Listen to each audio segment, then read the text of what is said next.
عن أبي هريرة رضي الله تعالى عنه قال قال رسول الله صلى الله عليه وسلم من كان يؤمن بالله واليوم الآخر فليكرم جاره قالوا يا رسول الله وما حق الجار.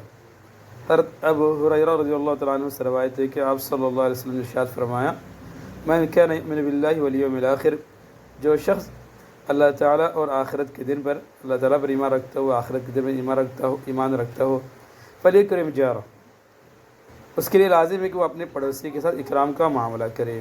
قالوا یا رسول اللہ، صحابہ رضی اللہ عنہم اجمعین عرض کیا یا رسول اللہ وما حق الجار، وما حق الجار، پڑوسی کا حق کیا ہے؟ قال، آپ صلی اللہ علیہ وسلم نے ارشاد فرمایا ان سألک فاعطہ، ان سألک فاعطہ، اگر وہ تم سے کچھ مانگے تو اسے دو. وَإِنِ اسْتَغَاثَكَ فَأَغِثْهُ، وَإِنِ اسْتَغَاثَكَ فَأَغِثْهُ، اگر وہ تم سے مدد چاہے تو تم اس کی مدد کرو.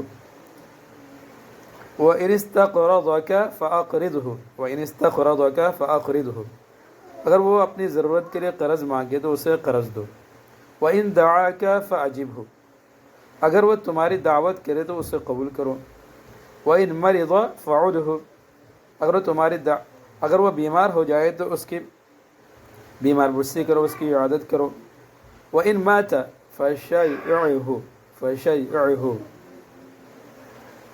اگر اس کا انتقال ہو جائے تو اس کے جنازے کے ساتھ جاؤ، یعنی کفن دفن میں شریک ہو.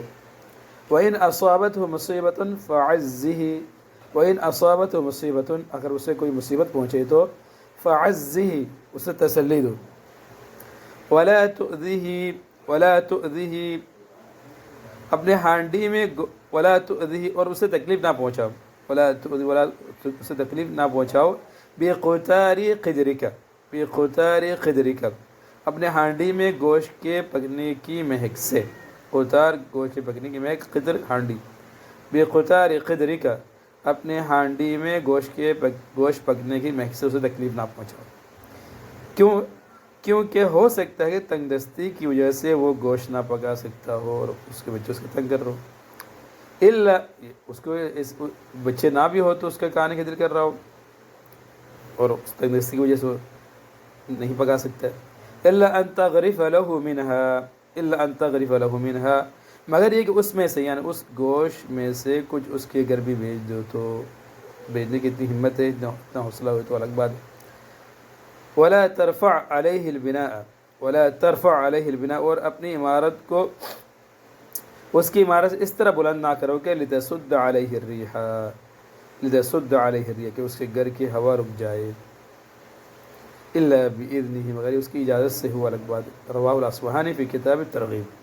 عن ابی ہریرہ رضی اللہ تعالی عنہ قال قال رسول اللہ صلی اللہ علیہ وسلم من كان يؤمن بالله واليوم الآخر فليكرم جاره. قال يا رسول الله وما حق الجار؟ قال إن سألك فأعطه، وإن استغاثك فأغثه، وإن استقرضك فأقرضه، وإن دعاك فأجبه، وإن مرض فعده، وإن مات فشيعه، وإن أصابته مصيبة فعزه، ولا تؤذه بقتار قدرك إلا أن تغرف له منها، ولا ترفع عليه البناء لتسد عليه الريح إلا بإذنه. رواہ الاصبہانی فی کتاب الترغیب. حضرت ابو ہریرہ رضی اللہ تعالیٰ عنہ فرماتے کہ رسول اللہ صلی اللہ علیہ وسلم نے ارشاد فرمایا جو شخص اللہ تعالیٰ اور آخرت کے دن پر ایمان رکھتا ہو اس کے لیے لازم ہے کہ اپنے پڑوسی کے ساتھ اکرام کا معاملہ کرے.